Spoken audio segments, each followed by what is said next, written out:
If an important part of your business runs from someone's personal spreadsheet, this video is for you.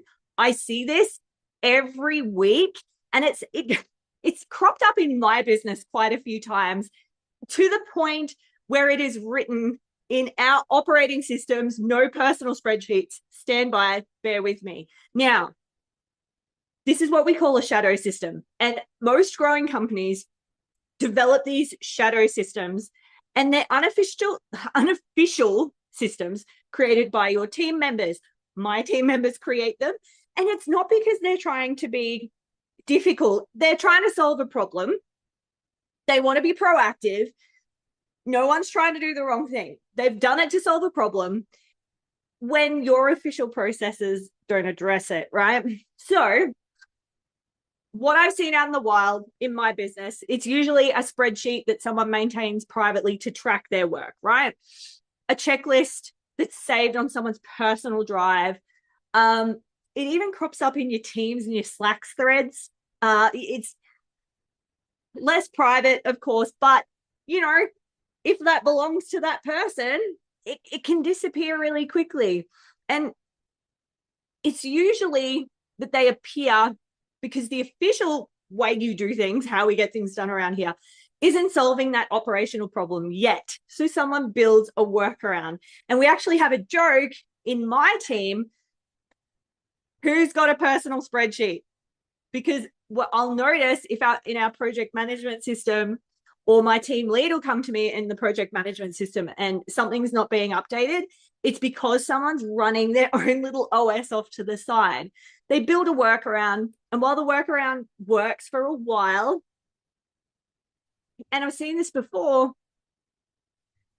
shadow systems can become critical and the team will depend on them. People rely on them. Your client delivery relies on them. And eventually the business will reach a point where if that one spreadsheet disappeared, and I've seen this because I have seen one of our clients had one of their, C-suite leave, and he took his magical spreadsheet with him, and they were stuck. They were completely stuck because they did not know any of the progress on this particular project. And can you imagine that happening in your business? So the issue isn't that spreadsheet itself.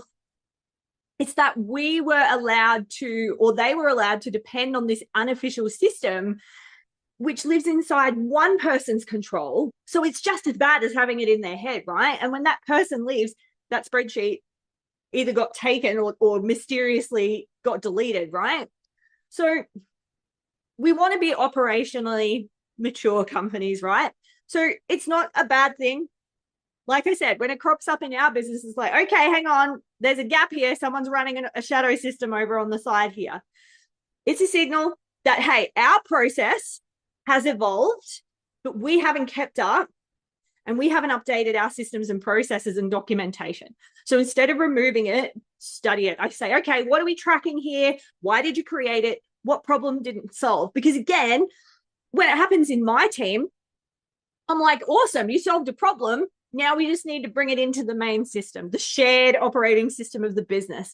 That way, the knowledge moves away from one person and into the organization, and we become resilient. Right?